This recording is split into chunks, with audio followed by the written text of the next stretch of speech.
Appalachian State 1-1 off that big loss against Clemson. They're on the road again this week at East Carolina. Pirates are 2-0. This is a 4:00 game on Saturday, ESPNU. Appalachian State, a 2-point favorite in this contest. Yeah, first, I think it's important to put the records in perspective here. App State, remember, beat an FCS opponent and then lost to Clemson in Death Valley, as many would. ECU's 2 wins are over an FCS opponent and then a close one at Old Dominion, which is not expected to be among the Sun Belt Conference contenders this year. In other words, nothing unexpectedly bad has happened for either the Pirates or the Mountaineers so far, but nothing particularly special has happened yet either. To me, this matchup is interesting in part because these are 2 of our 7 FBS programs here in North Carolina, but they've actually played each other as FBS members only twice. Last year, the Mountaineers won 43-28 in Boone. We were there with our old North State tailgate and traveling sports circus for that one. And 3 years ago, when the same 2 teams faced off in Charlotte, the Mountaineers won 33-19. So now we finally get the matchup of these 2 proud programs in Greenville.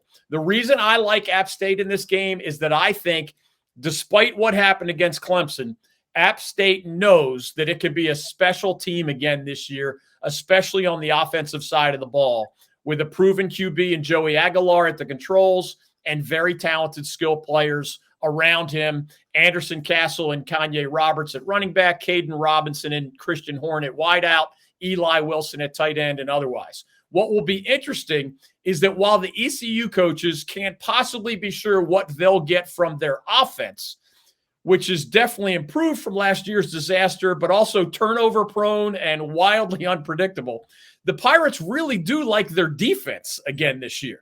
It was pretty good a year ago. Mike Houston said he expects it to be even better this year on that side of the ball. And so far, that defense has delivered. Chad Stevens, Deontay Johnson, Elijah Morris, they're really tough up front. Zakai Barker and Mike Edwards III have been really strong at linebacker. And the cornerback, Savone Revel, is the star of that secondary. The harder to predict aspect of this game between the Mountaineers and the Pirates, by far to me, will occur when the Pirates have the ball. ECU's running back, Rajay Harris, is a really good player, and he was the offensive star of that victory at ODU. However, the new Pirates quarterback, Jake Garcia, we've talked about him for a few weeks in a row now, formerly of the Miami Hurricanes, formerly of the Missouri Tigers. He's been both making plays in the positive sense to guys like Anthony Smith, who's a former NC State player who didn't play much during his 4 years with the Wolfpack, but is breaking through for the Pirates, and Winston Wright Jr., who was once a star at West Virginia, but didn't play a whole lot the last 2 years at Florida State. He's getting his chance in Greenville, and he's making some plays.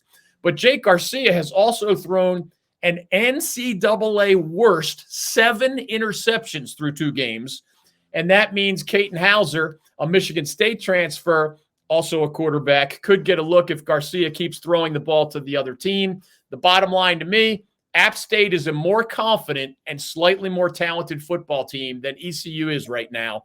And if it's a close game, I think the Mountaineers' advantage at quarterback probably will make the difference.